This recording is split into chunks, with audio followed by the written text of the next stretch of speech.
Ladies and gentlemen, this is One Wrestling Video via OneWrestling.com on YouTube. And if you don't know who I am, well, I am the reporter of the people, the man with the plan, Big Ray, here to say to talk some wrestling today. And this, ladies and gentlemen, is Smacktalk, here where we will review and recap Monday Night Raw 4/23/2018 and Smackdown 4/24/2018. But ladies and gentlemen, I am not alone. I am with, well, I don't know if I can call you my Huckleberry yet. We'll work on that, off air. But ladies and gentlemen, it is my tag team partner, my compadre from the great state of Ohio. He is the one, the only. You know him, you know him and you love him. And if anybody knows him, he's definitely gonna love him. But anyway, it's my boy, Ric Vickery, a.k.a. The Real RVB. What's going on, buddy? Hey, bro, it's me. It's that R to the B to the V, Ric Vickery here. And I got to tell you, Big Ray, I am ecstatic to be back here on One Wrestling Video. Man, I'm ready to talk a little in-ring action with you, my friend. Like I said, though, ecstatic to be back here with One Wrestling Video. But, yeah, these last couple days, they were a little hard at times to get through. Yeah, a little hard. And, I'm going to try to see if I can get a little review or preview or prediction or something for the greatest Royal Rumble in the history of Royal Rumbles, I guess you would say. Jesus Christ, the last this Smackdown. I mean, we're gonna talk about Raw first, but this Smackdown, like what you were saying off air, was pretty much like an info. An info commercial for the damn pay-per-view that's coming out, and it's Saturday at 12 p.m. Eastern Standard Time, right? Well, it's actually going to air here in the States Friday at noon Eastern. Friday, I'm sorry. So all of our good friends out there on the West Coast, they're going to get a 9 a.m. showing. But, yeah, across the last 5 hours of television, I thought it was maybe a little more heavy-ended on the Raw side. But it seemed like every segment, they were just running, just a video package highlighting this thing where, maybe they could have made for some more entertaining program over the last couple of days if they did a little business in the ring, actually. Yeah, no kidding, bro. I got to be honest with you. I was so excited to watch SmackDown this week, and I kind of got left wanting more, if that made any sense. But before we do anything, bro, I want to give a big shout out, and the reason why I'm wearing this T-shirt today, this is an authentic T-shirt from the year 2000, believe it or not. This is the Brahma Bull, The Rock, with his brand new little baby. Did you see that on social media? Well, I was going to ask you, you're rocking The Rock's merch. I didn't pick up on that, but I did see the good story with him over the weekend where he replied to a young lady's request to join her at her prom. Unfortunately, What did he say? What did he say? Unfortunately, he was unable to make it because of scheduling a movie. But he made good on it. He is going to foot the bill for 250 of her friends to go check out his newest movie, and he's going to pick up the tickets and all the popcorn and soda that they can have. That is pretty awesome. So he basically he replied to her then. That's awesome. Oh yeah. He took to social media, replied to her. Then offered, as I said, 250 of her friends are going to go see the new Rampage movie, and he's picking up the entire tab. What a good dude. I've never heard a bad thing about this guy. Hopefully, he is what we see him being. Bill Apter knows him since he was a baby. Bill Apter is a good friend of his mom and his dad, Rocky Johnson. And I got to tell you, man, those people on this earth that you're like, oh, it's got to be too good to be true. Apparently, he is what he is. He's a pretty good guy, man. He really cares about the people around him, and he really loves his fans. So good for The Rock. The baby looks so beautiful on his chiseled chest. I sound like I have a crush on the guy, but yeah, man, I'm really, really happy for the guy, bro. Yeah, good for him. Yeah, good for him. Well, listen, man. Let's jump into Monday Night Raw 4/23/2018. And again, we every single week we're going to be here and we're going to try to kind of run through Raw. But I think we pretty much focus on, I guess, whatever show is has more to offer. Anyway, Brock Lesnar confronted by Roman Reigns and the conspiracy theory that goes with it. What am I talking about, Ric Vickery? Do you have any idea of what I'm talking about right now, about the conspiracy? Just like the listeners out there, I'm in the dark here as well. Let me in on this. Okay. So during this segment, did you get a chance to watch the segment? by the way? Yes, I did. And Okay. I watched Raw just before SmackDown, so I've got all this fresh in my mind. All right, so if you go on YouTube or if you go on Google right now, Rick, you're going to see there are multiple videos that state that WWE planted fans in the crowd to root for Roman Reigns, and they did focus in on a few, about 5 or 6 people that were sitting at ringside. I gotta be honest with you, brother. I don't put it past the WWE to do something that silly. Well, we kind of seen that where they've loaded the crowd maybe with more celebrity faces than just your random fan, but they kind of just did this with Ronda. Yeah. They'd bring in some other MMA names, bring in her friends, her family, and really try to ham up those Ronda chants. Yeah. It wouldn't surprise me at all, dude. Hey, but but it is a show, and they're trying to control their narrative. So I guess I can't totally agree with it, but I'm not shocked by it. I'm not shocked by it either. What I'm shocked by is the WWE's effort to make it look like these people are actual fans. And I'm pretty sure people nowadays are very let's just say they're amateur private investigators, and I'm sure somebody's gonna take a look at one of the guys' pictures that were cheering for Roman Reigns or whatever and find him to be an actor or to work for this person or to be related to this person. You know what's gonna happen down the line. So I just think I was gonna say David Hodge wasn't in the crowd, was he? No, he wasn't. By the way, I was at the Yankee game yesterday. And I was at the Yankee game, and it's so funny because I'm sitting in the right field bleachers, and I'm actually in the 100 section, so that's actually field level. They're great seats. If you've never been to Yankee Stadium, right field porch, very short. Those are kind of like money seats, if you know what I'm saying. And I want to give a big shout out to my friend Teresa for hooking me up with those seats. But across from me, in the upper deck, was my boy Mark Jordan Vales. And I don't know if do you know him? I know the name. Okay. I definitely recognize the name. He happened to be directly there. I don't know why I'm talking about this, but I just had such a great damn time. The Yankees won 14-1. I think they won tonight too. So we're back on a roll. I was gonna say, my Cincinnati Reds, we're on pace right now to only win 25 games this season. Oh, wonderful. I don't know what happened today, but coming into this game, we were 3-18. So that would put us on pace for just around 25 wins, which would hands down be the single worst season in the history of professional baseball. Yeah. Who has that moniker? Is it Detroit?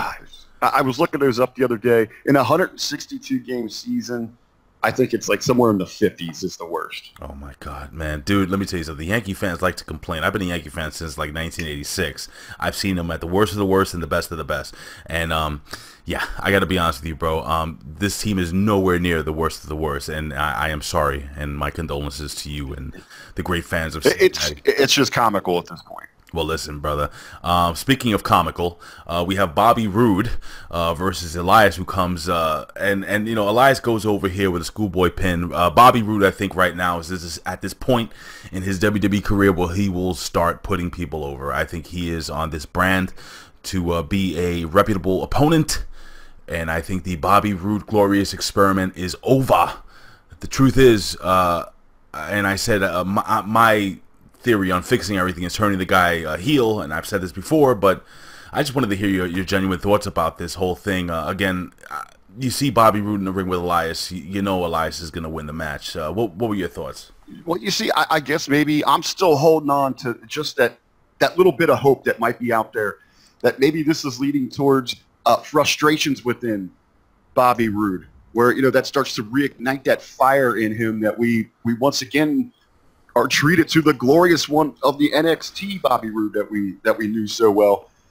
I actually was kind of shocked that Elias went over here, especially really Roode making his singles debut on Monday Night Raw, and kind of thinking back how Elias has been treated. He usually is kind of put in that whooping boy spot. He goes out, he gets himself over with his character work, but then usually, as I said, becomes the whooping boy there. Even last week, he's just getting blown off backstage by Renee Young, who's not taking him serious. Very true. And now he's out here stealing a win. I'm more leaning towards it. It was a great win for him. I hope that this moves him up.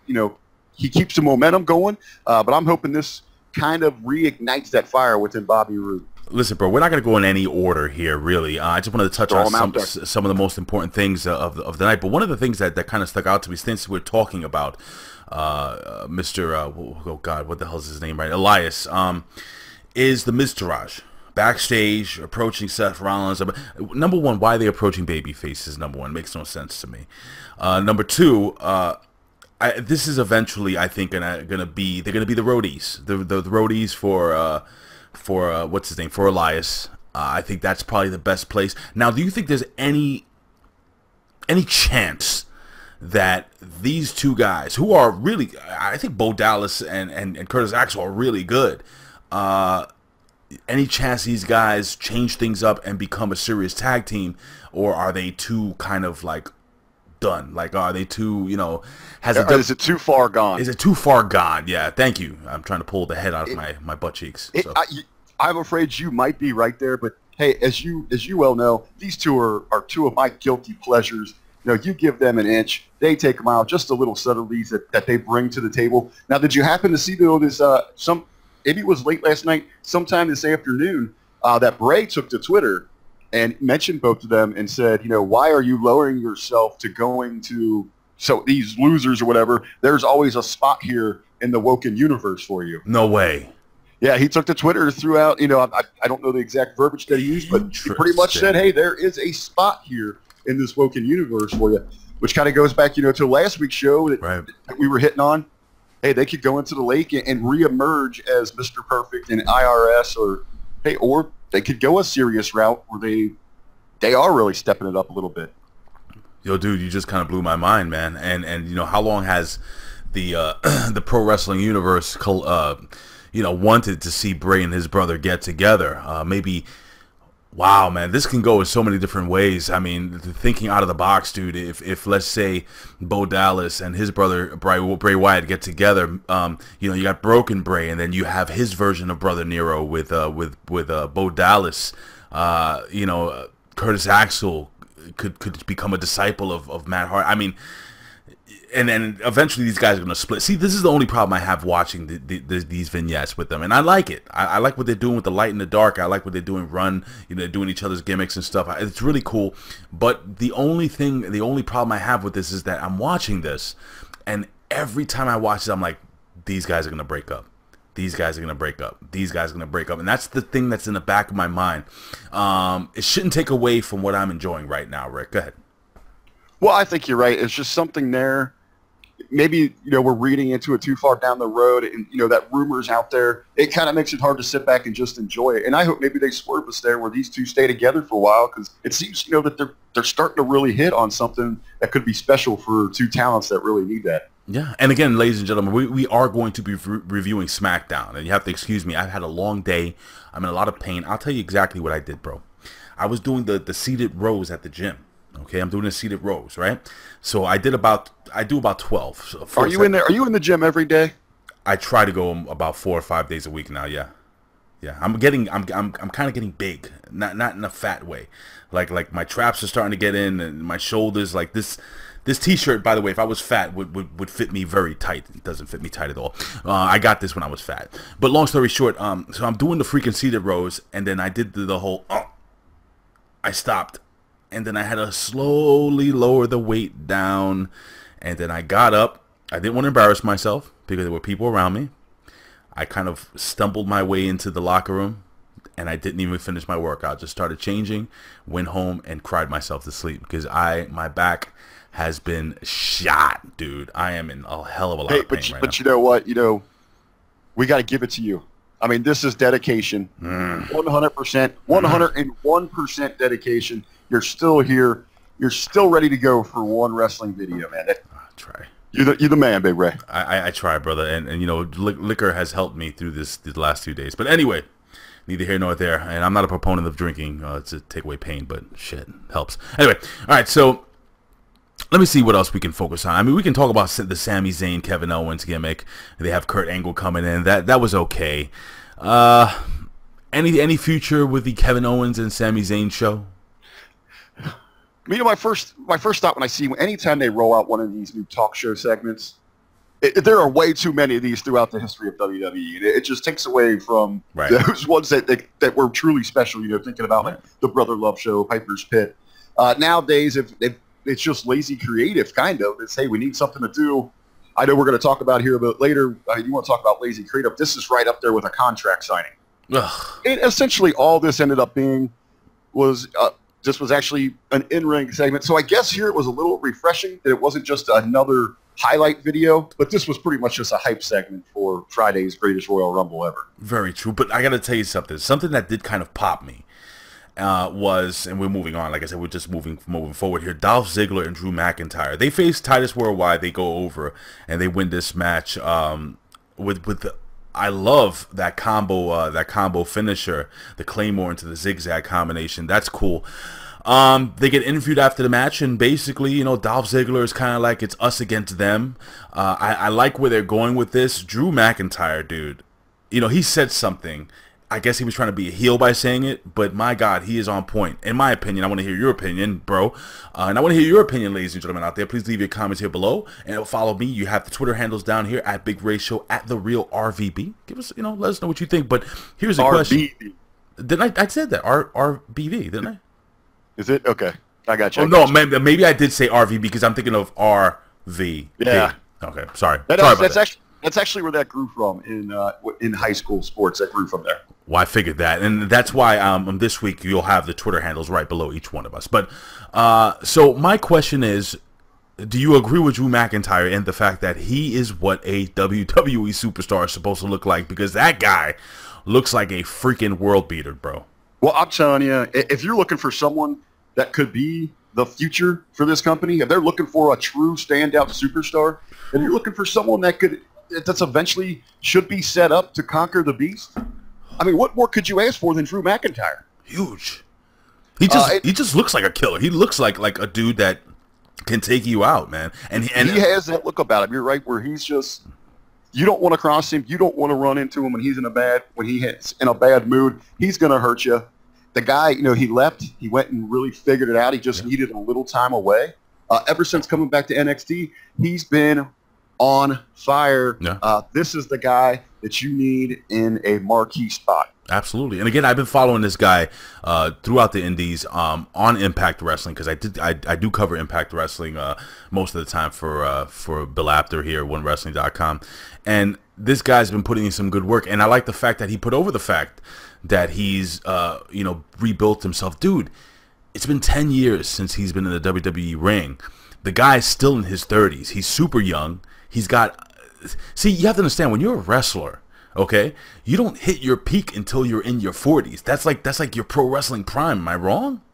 I would say, yeah, that you're probably looking anywhere from what, like around late 30s into that mid 40s is where you're really going to get your best years out of yourself. Yeah, some wrestlers don't hit their stride until they get close to 50. It's such a weird business. And my father always told me that it really doesn't matter how old you are, as long as you know how to take that fall, and as long as your body's accustomed to the bumps, man, you can pretty much wrestle forever. You know, and we talked about guys like Bruno Sammartino coming back into the ring. Look at a guy like Greg Gagne. You know, I mean, sorry, not Greg, Vern Gagne, not Greg, not his son, Vern Gagne, who wrestled well into his 60s. Ric Flair, I mean, all these guys were taking Terry Funk. You can go on and on and on, and apparently Kevin Sullivan is still out there wrestling. The guy's almost 70 years old. I was gonna say, I saw that nasty bump he took. I was just happened to be going through my Facebook feed the other day, and I saw a couple advertisements for a few different dates where Greg the Hammer Valentine's going to be headlining some shows. Jesus Christ. Unbelievable, bro. I mean, you know, Ben Hameen says, and again, a big shout out to all our friends over at the Hameen Media Discussion Group on Facebook, at Hameen Media on Twitter, at Hacker Hameen, right? No, what's the other Twitter? There's like three Twitter handles now. It's Hameen Media. Well, I got Hameen Media Group is our, I guess what you call it, the official Twitter handle there. Then also you have the Hameen Media Discussion Group, and then hackerhameen.podbean.com for all of our content. Yo, speaking about content, how's my boy Jargo, bro? How is the Hitting the Marks Pro Wrestling podcast doing out there? Hey, of course, you know, as we're branching, we're doing some plugs here. You can catch Michael Jargo and myself over at hittingthemarks.podbean.com. Our shows drop every Thursday morning, and we're getting back on our weekend schedule. But hey, he is doing fantastic, man. He's been hot this week. He wasn't really. He's hot down. every week, dude. He wasn't really down with the programming, and he's definitely not feeling this greatest Royal Rumble ever. I've been trying to stay positive about it. You know, he's just beating it down, but he's got tons of New Japan content this week, so cool. He's a happy camper. Cool, man. And again, ladies and gentlemen, we're going to try to set that up where that special secret meeting we're going to be having very, very soon. It's supposed to be this week. I'm going to touch base with Bill after. And again, guys, we're going to be providing you a lot of content. And thank you to all the 26,000 people that came by and watched this last week. Really appreciate that, man. That was quite the delight. I'm hoping that we can do that this week. But if not, very cool. Whoever's here, man, thank you for joining us. Right, Rick? Oh, man, I know you and we were ecstatic last Wednesday. We were going back and forth just every hour, looking at the count. It's climbing 250, 500, 750, 1,000 a time. Unbelievable. The support that we got, the great feedback that we got. Good stuff.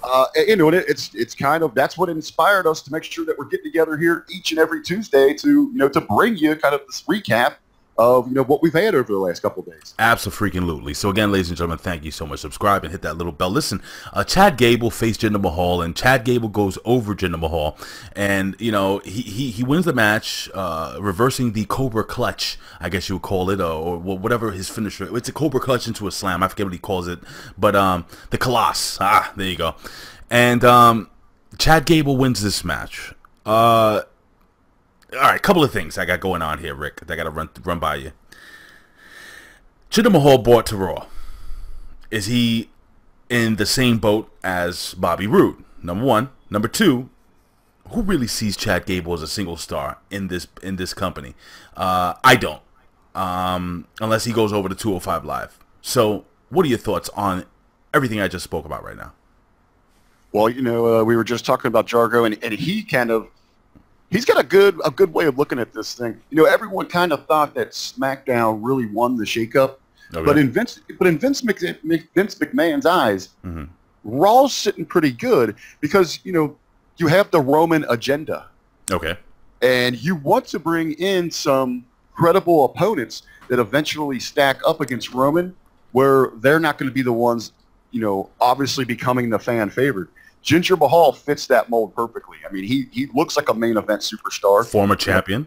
He's been there. He's been, and Vince handled a lot of the creative when he was the champion there. They worked very close together. So, I mean, we'd have to believe that they've still got a decent relationship there. So you could run someone out there like Jinder in an extended program with Roman, and it's going to do Roman a lot of favors when it comes to picking up, some positivity from the fans there. Yeah. I guess you're right, man. I still think in the long term, WWE, Monday Night Raw, Smackdown is more the wrestling fans. It's going to be more the wrestling fans show. Again, this was a go home for a pay-per-view that is kind of a nondescript pay-per-view, something that we've never seen. This is the first time gimmick that the WWE is doing this whole thing in Saudi Arabia.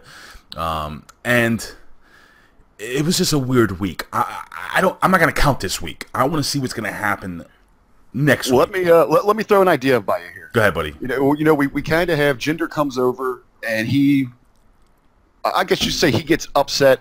It was a huge surprise that he immediately drops the United States Championship to Jeff Hardy, sure. Who now has taken off to SmackDown. But they do have their rematch set to go down in Saudi Arabia.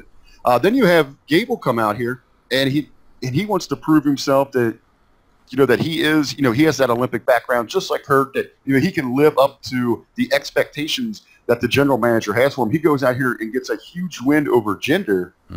What if this Friday Jinder recaptures that United States Championship, brings that back to Raw, then Gable, because the United States Championship to me that screams Raw with the Olympic hero Kurt Angle as your general manager. Sure, man. Gable somehow gets another upset. He takes that title. Jordan shows back up. He's all kinds of jealous, and you set up which I think could be a good mid-card program with those two going into the summer. So you think? Hold on. So you think Gable and Jordan?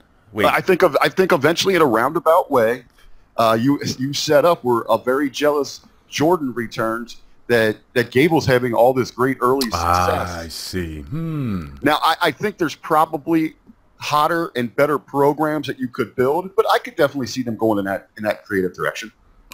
Dude, that's actually really good. That actually works. I can see that happening, but the one thing I took out of what you just said is, in fact, again, I'm gonna try to do a prediction show. Maybe I'll do it tomorrow during the day, and I'll put it up. But maybe I'll go live. Who knows? But I'll tell you something, bro. I'll tell you right now, Jinder Mahal should have never lost that U.S. title. I've said this before. I know they did it for a cheap pop, putting it on Hardy. I definitely, and again, our question was answered. Hardy will be in Saudi Arabia, so I guess Ben Hameen was correct when he told me on the Impact Attack that, you know, WWE's legal team probably has a way around him traveling, even though he's had issues with the law. Yeah, Jinder Mahal definitely brings that title back, man. I think he definitely has a good long run with that. He is the quintessential heel, quote-unquote heel foreigner champion. Yeah, I think it'll be great, man, and I like your storyline moving forward. But I mean, listen, whether you like the two guys or not, Chad Gable and Jason Jordan are two elite wrestlers. These guys are excellent in the ring, and they can put forth a great feud, man. You're on point, Rick, with that, buddy.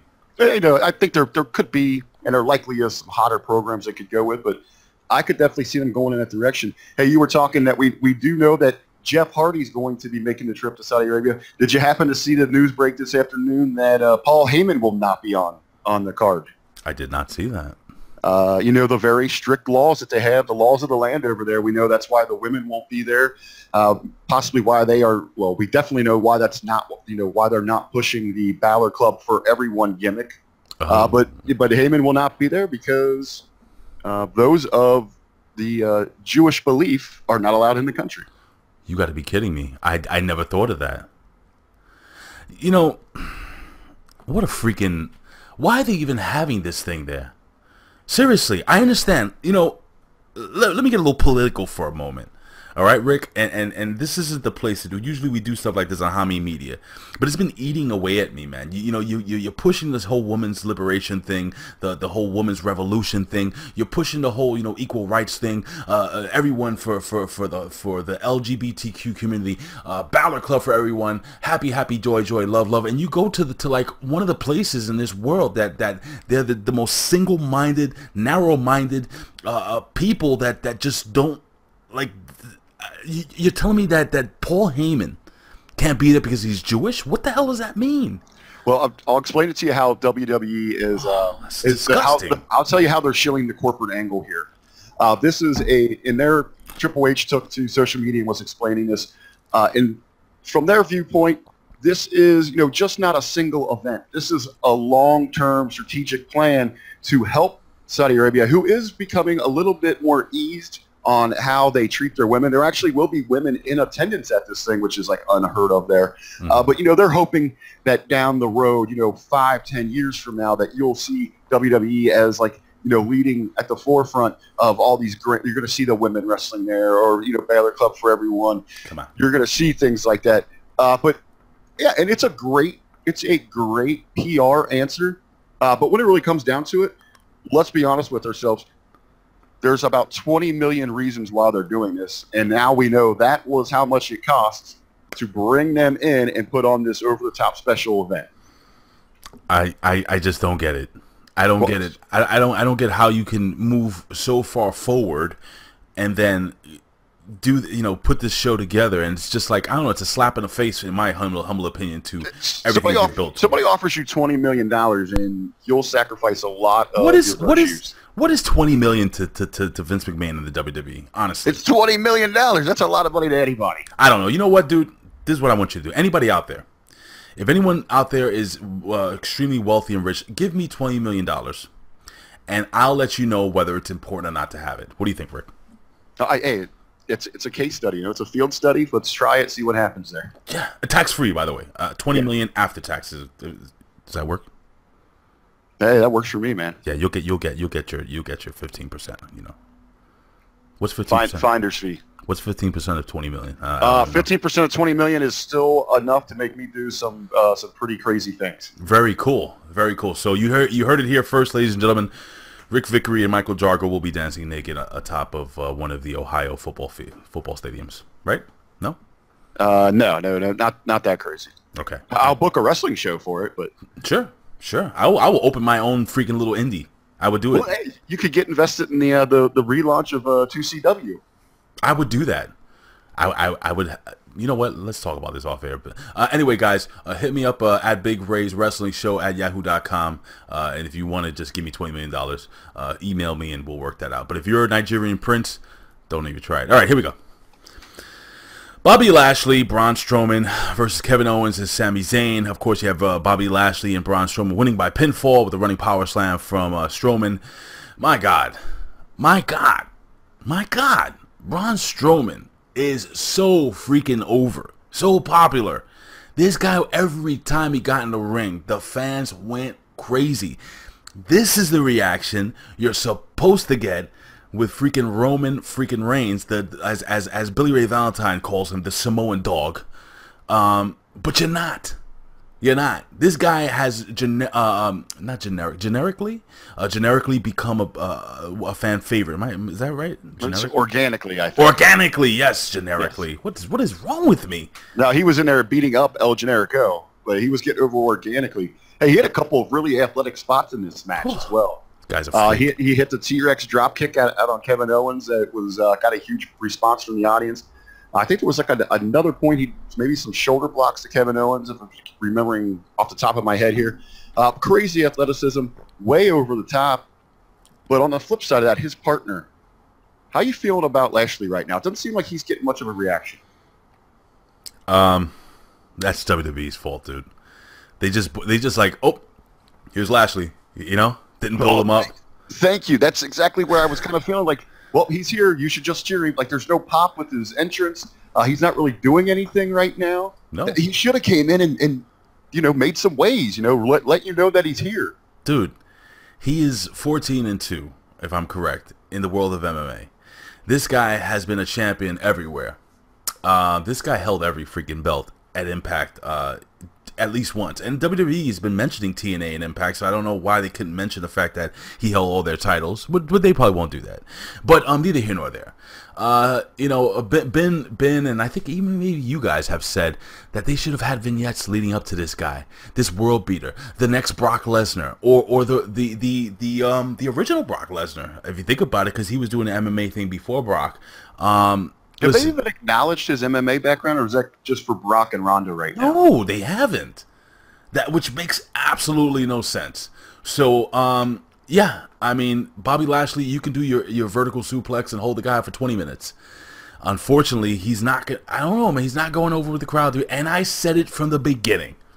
See, Ben Hameen said that, oh, I was wrong, because he said that WWE needs a good, positive black male role model, because apparently the role models that they have are dancing with pancakes in their pants, and freaking the other guys is hurrah, hurrah, hurrah, Titus Worldwide, and you have R-Truth, who's, I don't know, on some type of narcotic. You have this guy who can be a great white meat babyface, somebody that people can get behind, a tough guy, a man's man. Truth is, he should be a bad guy, I think. He comes in, just beats people up. Not even a bad guy, just indifferent. He doesn't care. He doesn't want to be he should be tag teaming with Braun Strowman.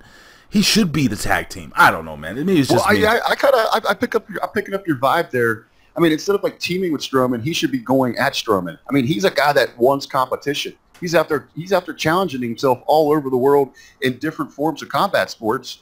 I mean, why is he kind of taking this back seat here? I don't know. I can't. Let's hope maybe that they have something in store for him, and that they really kickstart that next week after they get this Greatest Rumble in the books. Well, I'm looking forward to seeing what the hell happens next week, because, like I said, this week to me was more or less a throwaway show.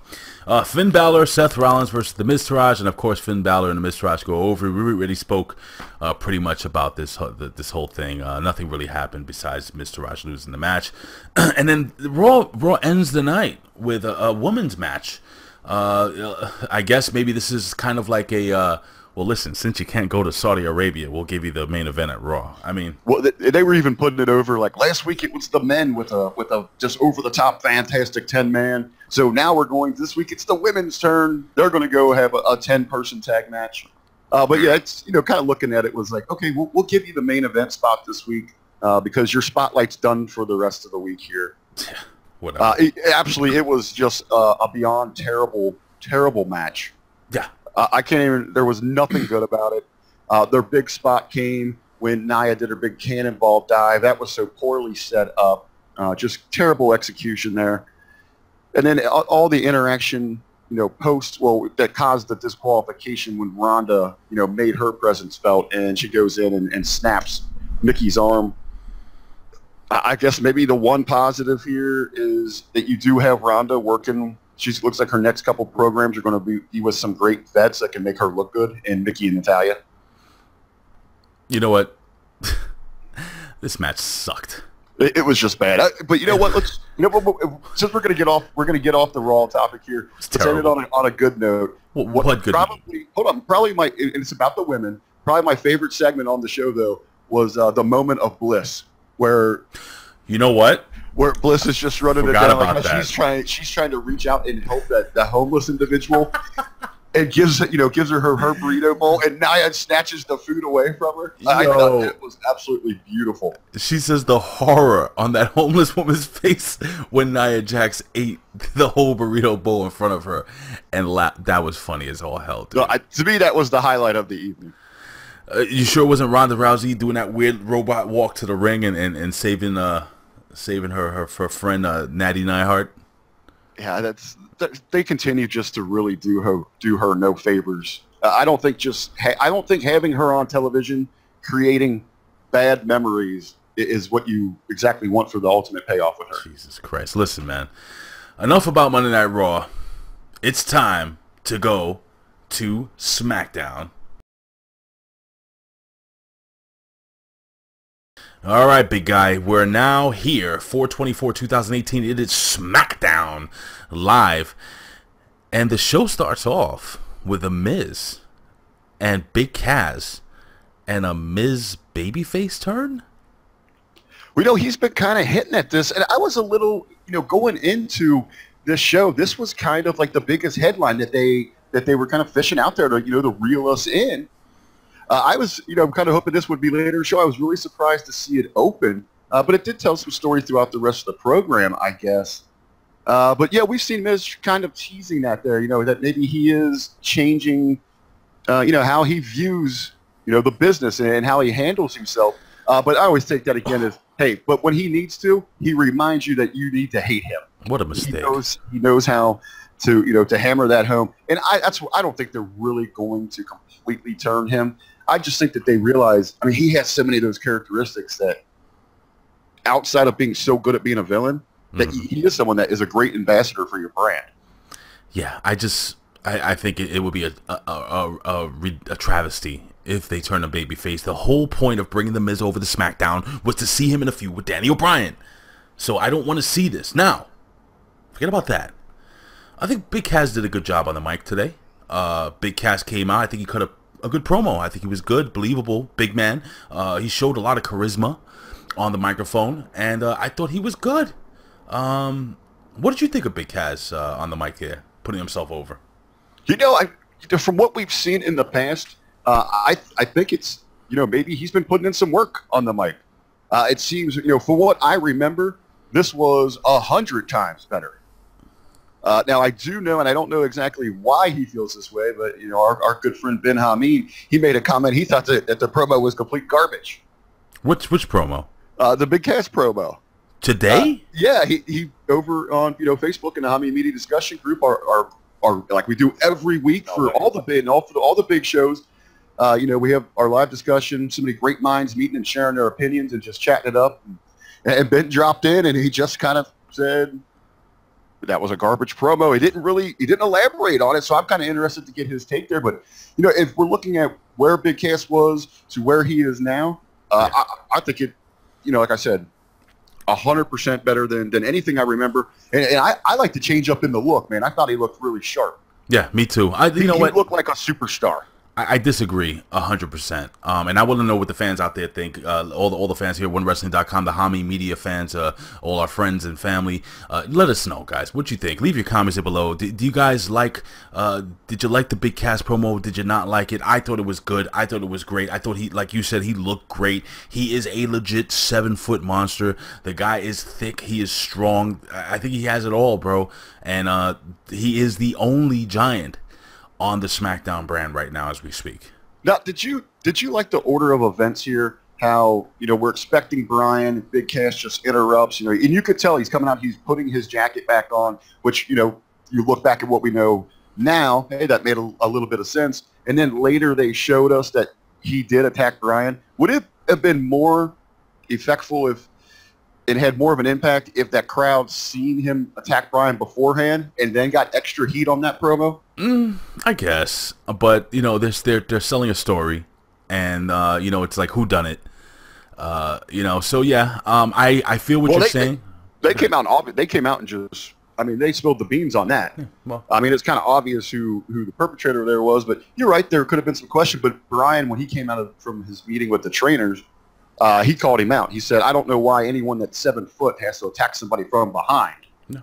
No, yeah, I agree with you. It's kind of like a I don't know, man. I don't know if they were going with a misdirection spot. I don't know what the hell they were doing. It was just weird. But it was fine. It was okay. This was an opportunity for Big Cass to put himself over on the mic, and I think he did that job. I disagree with Ben Hameen. I don't have to always agree with him. But yeah, absolutely. I agree with you also in the fact that it was kind of like ass backwards, I guess you would call it. But neither here nor there. I think it worked the way it went down. I was just curious your thoughts on if it would maybe could have got him some more heat if people knew, like. No, it definitely would have. I think you're right, Rick. But then again, whose fault is that? It's the guys writing the show, and the guys and gals writing the show, and I don't think they do a great job. Road Dogg did once say, it's time for me to kill SmackDown, and with all this talent there, if you are the lead booker here, and if you can't do a good job booking SmackDown with what you got, I don't know. Is he the actual head there, or is he just kind of like the front man for it? I heard he's the head honcho when it comes to booking. So anyway, it is what it is. But yeah, so then yes, again, it leads into the backstage segment. We see Danny O'Brien all beat up.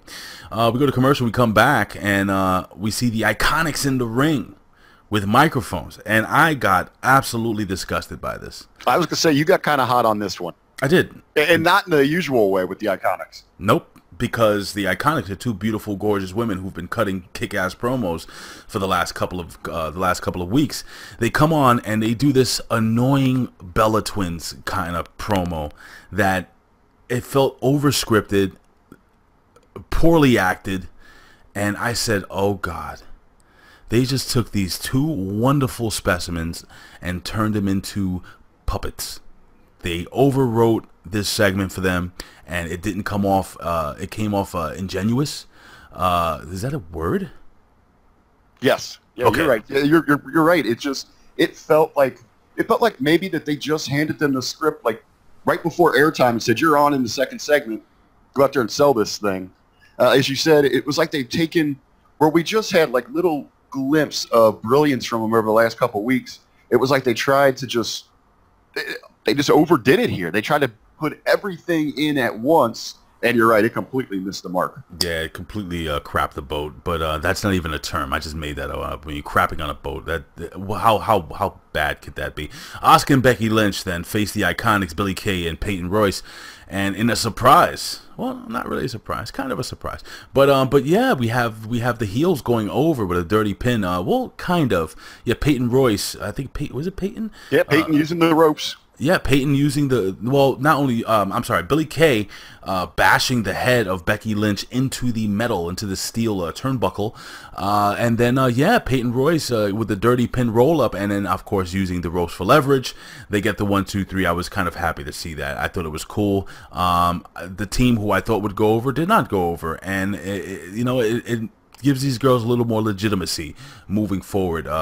Whether they won dirty or whether they didn't win dirty, they still beat Becky Lynch and Asuka. Your opinion? Well, going into this thing, I was on the opposite end of things here. It went down exactly how I thought it would. That's why Becky was in this match to take the fall. But, overall, another story people really aren't talking about here, not a good April for Asuka. No, she's lost so much steam, dude. She's gone how long without a loss, and now we've got 2 of them here in April. She's lost so much steam. That mystique that they had around her is right down the toilet, dude. She's just another talent in the ring, another Japanese wrestler, another female. She's just what they have to do is they have to be very careful about not letting her fall into the routine of the 50-50 booking. It's not like a case where we've seen other great streaks in. The most famous of all would be probably Goldberg's, where it ends and everyone knows the stories of Bobby the Brain Heenan getting in the car to take off for the next town, and then he tells everyone, "Well, guys, the trip is over. It's gone. We've lost the mystique. It's gone." At least with Asuka, she can be more than just that streak because she can actually go in the ring. But they're going to have to make sure that she doesn't fall victim of the 50-50 booking we see so often. Or you're right. It's over. Yeah, I honestly hate to say this, and I may get heat for this, but I think the Asuka experiment is done, is over. We go backstage. We have Renee Young standing outside Shane McMahon's office, promising on an update on Daniel Bryan, and we have what's his name, AJ Styles, who's happy backstage because he's gonna have some tag team partners. Gee, I wonder who those guys are gonna be. They're gonna face the Rusev Day and Shinsuke Nakamura. We have Erick Rowan versus Jimmy Uso backstage. Before this segment, we had Jimmy.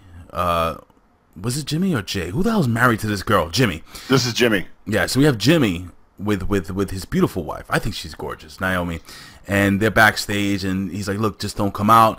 During the match, she comes out, and I gotta be honest with you, okay, buddy? If she starts shaking them hips in front of me, I'm gonna freeze just like Erick Rowan and Gimmick Jones, or what's his name, his tag team partner did.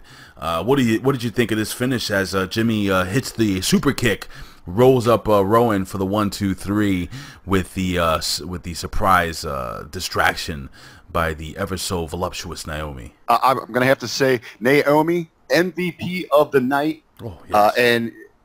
And she is such a tremendous asset to the entire company. She is an asset. Good. Well, yeah. You know what? I liked it. I know it was getting some flack from the fans online, but I thought it was something different. If you're going to go at these monsters, hey, pull a distraction move, and it worked. And the Usos got a win, but now, all right, that worked once. That's not going to work again. What else do you have up your sleeve to make us believe you have a chance going into the greatest Rumble ever? Shit, I don't know, man. I don't know what to tell you there, brother. I want to save it for my review, but look, man, I don't think there's any chance that the Usos are coming away with that tag team title. I don't either, but do you try to save face with them going forward? If they go out here and just get murdered again, that definitely has to push them back down. They're not going to get the card. They're not going to get murdered. And look, come on. These guys are multi-time tag team champions on both for Smackdown and Raw. They've carried that tag team division for the last 8 years maybe now. Yeah, these guys are the real deal, man. It's believable to me that they would give these two monsters a fight, and I think they're going to give them the fight of their life over in Saudi Arabia. But yeah, that's about it. That's all they're going to do. Give them the fight of their life. They're not going to win.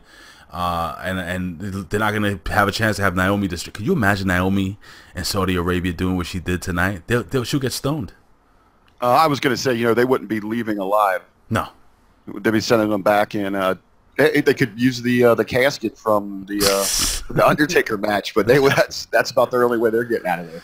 Carmella and your precious Shar Shar. Who is Shar Shar? Ladies and gentlemen tuning in, this is the nickname given by Ric Vickery for Charlotte Flair, who is the love of his life. Charlotte Flair, his precious... That is 100% my precious Shar Shar. Beautiful, overly talented, everything that you want, leading the evolution. What a tremendous superstar she is. Hey, and she's got some fire with that Flair now. She looks determined, and she comes out here and she gives it to the champ. She does. A little botched head to the table spot, but neither here nor there. Covered up by camera angles, I'm sure. If you don't know what I'm talking about, it's like, she I don't know. It's like how bad are these contract signings though? I mean, it's so lazy. They need to stop this. They just randomly run them out there when they have nothing else to do. But you know what? I enjoyed Carmella in the first part of this segment. Yeah, I think. Oh yeah. For her, annoying. For her in this position as a transition champion, I mean that's what she is. It's to help other kind of stories stay clear of the title for a little bit. I think she's out there getting some good heat. She's just whiny enough when she needs to be. She's sassy enough when she needs to be. I think she's hitting it right now. Yeah, I agree. Hitting the marks. Anyone? Hitting the marks. Yep. Hitting the Marks Pro Wrestling Podcast, guys. Subscribe, please. It's great stuff. Seriously, guys. I mean, these guys are awesome. Are you going to have any special guests coming up anytime soon? We did get some big news this afternoon, and I guess it's kind of fitting that we are talking about women's wrestling right now. Kind of ties in.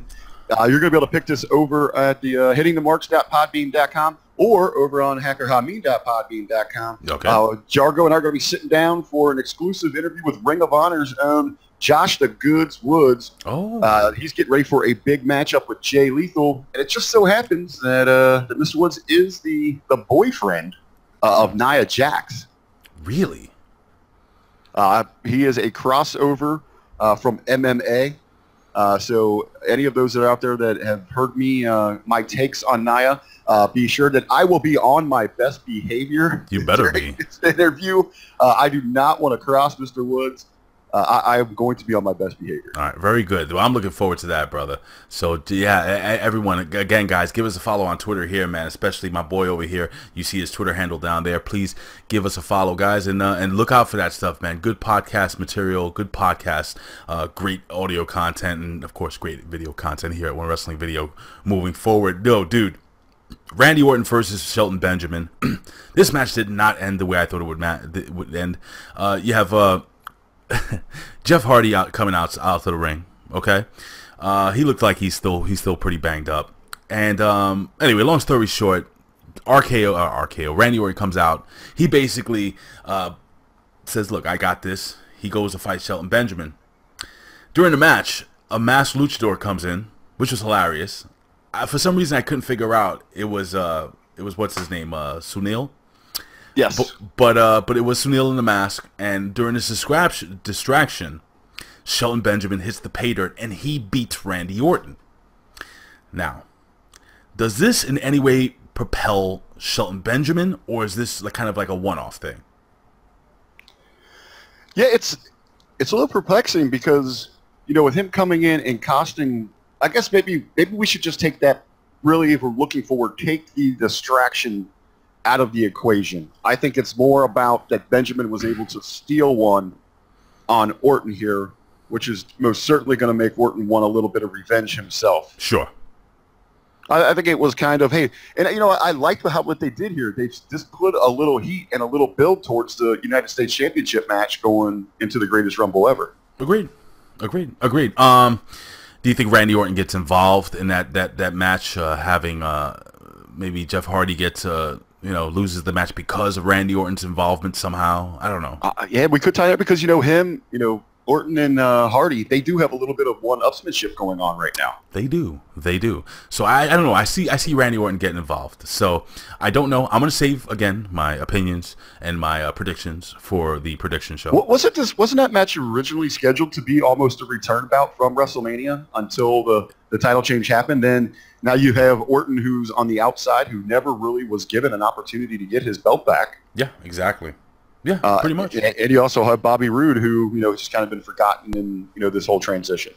Yeah, pretty much, man. Yeah, it was supposed to be that, but things change. The wrestling card, the card is always subject to change. Subject to change. Always. Hey, speaking about change, a little bit of change in the air right here. You see a cool little vignette for Sanity. I like the vignette. I'm looking forward to them coming to Smackdown.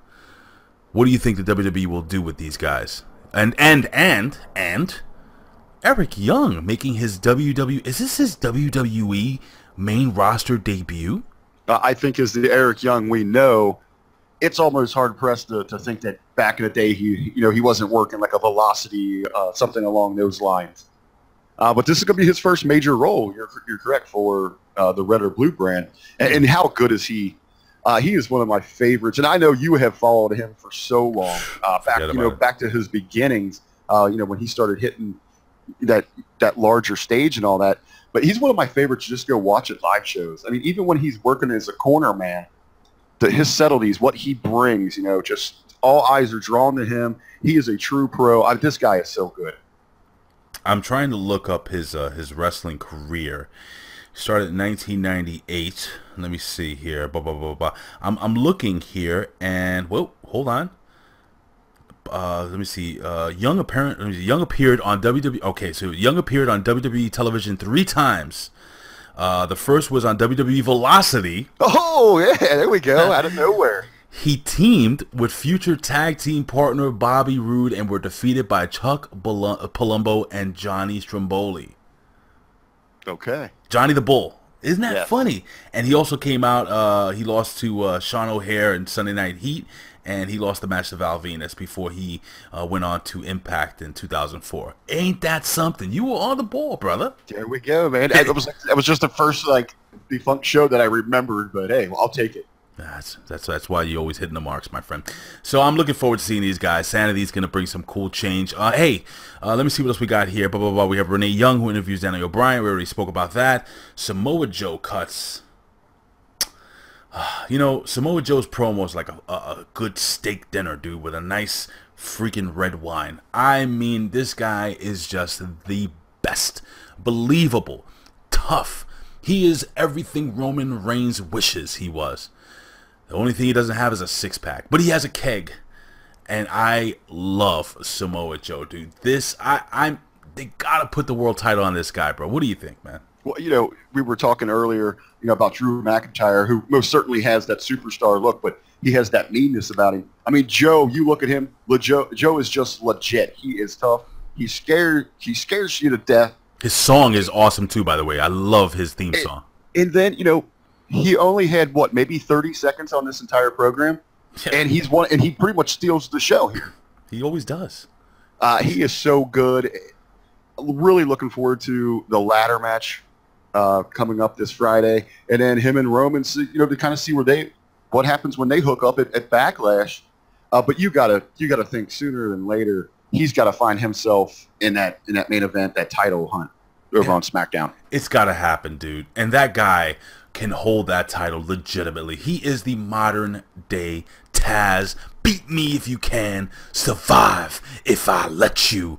I mean, seriously, when Taz walked into an arena, the mood changed. The mood is about to change. And this is Samoa Joe, dude, legit, bro. Such a fan. I always wish that they had done more with him and Taz together when they paired them up over at Impact TNA Wrestling.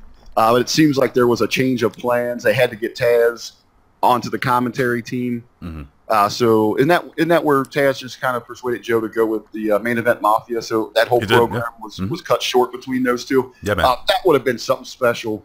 But you're right, man. If he just screams a modern day Taz, but maybe he's a little bit more believable. He's a little more evil.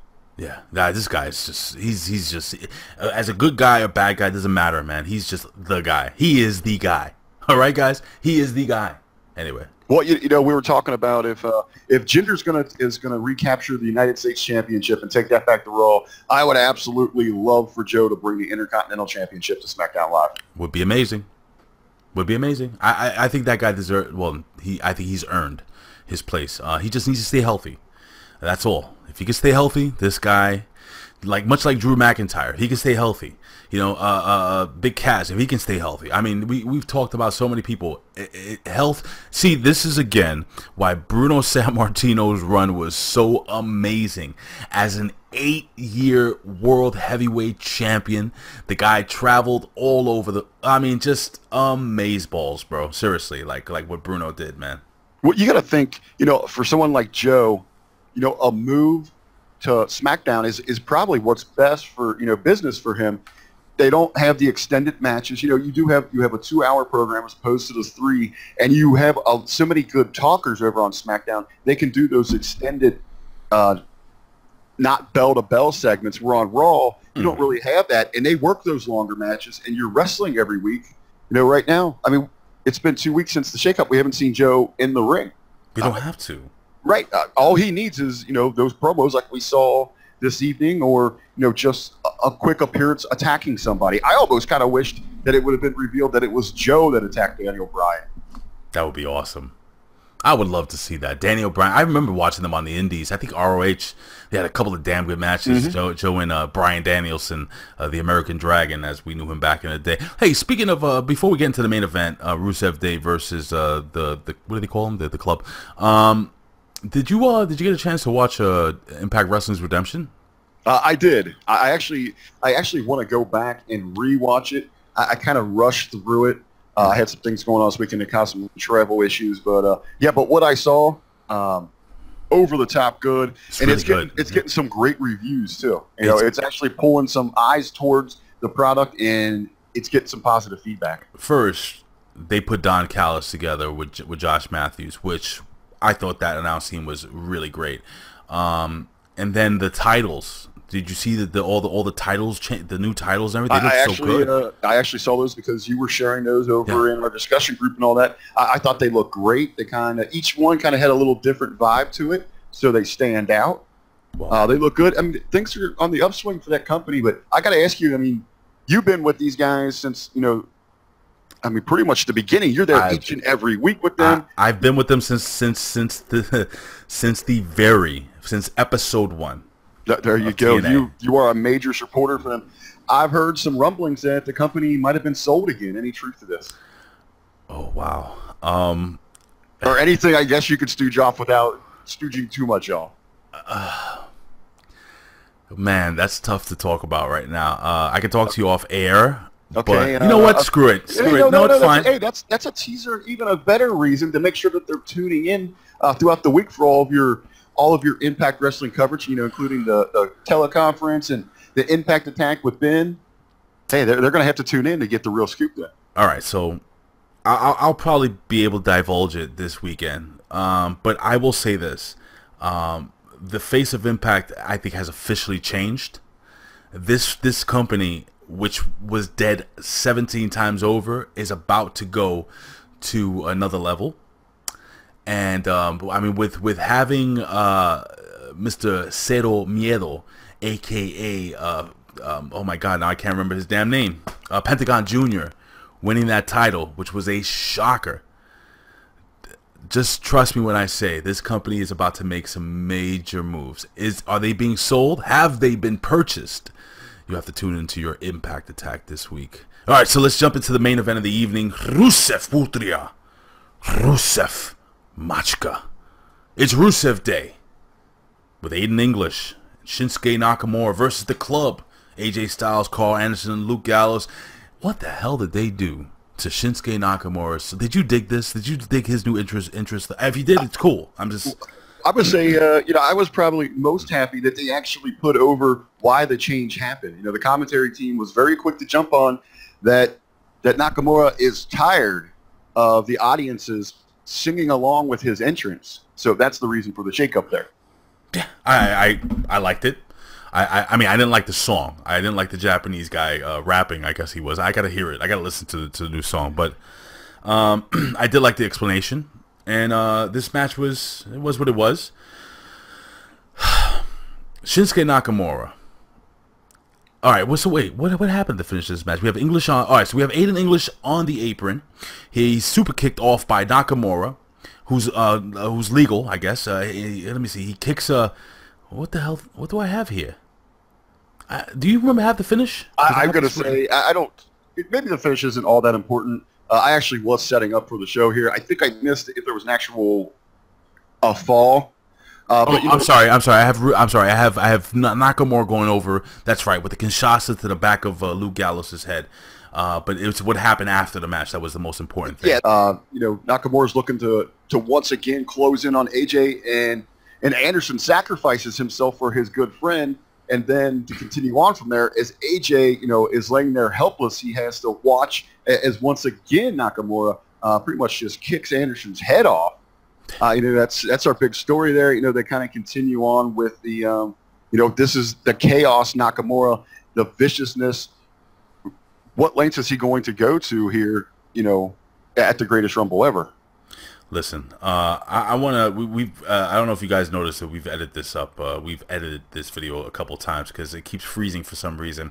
So I'm gonna kind of just wrap this in a quick bow, and we'll get the hell out of here so we don't have to stay here any longer. But listen, this match. By the way, Shinsuke again with the blow to the balls. I mean, just hitting this guy, hitting AJ Styles right in the moose knuckles again, taking him out. I mean, that is his gimmick. I hate the theme. But this is going to be interesting moving forward. Do you think AJ Styles loses? Wait, is he defending the title? Yeah, it is a championship match. And you know what? I'm going to go maybe 60-40. I actually would not be surprised if they're looking for something that's going to, be the big swerve at this event. I think this would be it. I wouldn't be surprised. But if I had to put money, I would put a little bit on AJ. Mm-hmm. But coming out of this match here, I think what I'm really most interested to see coming this Friday from Saudi Arabia is what kind of reaction do they get for Rusev Day? Is that audience going to be down with what we see from here in the States, North America, and the UK? Very interesting. I don't know. Well, what's Bulgaria's relationship with Saudi Arabia? Are there that many countries that have great relationships with Saudi Arabia? I don't know. I really don't know. Are they up to speed on the programming, or do they see that this is catching on everywhere else? That, to me, is going to be one of the interesting points of that show. I am very intrigued to see how this pay-per-view kicks off. And if I freeze, I'm just going to keep it frozen. I don't care. But anyway, listen, man. This has been your review of not only Monday Night Raw, but, of course, Smackdown Live here at One Wrestling Video. Thank you for joining us here, ladies and gentlemen. Hey, do me a favor, guys. If you can, subscribe.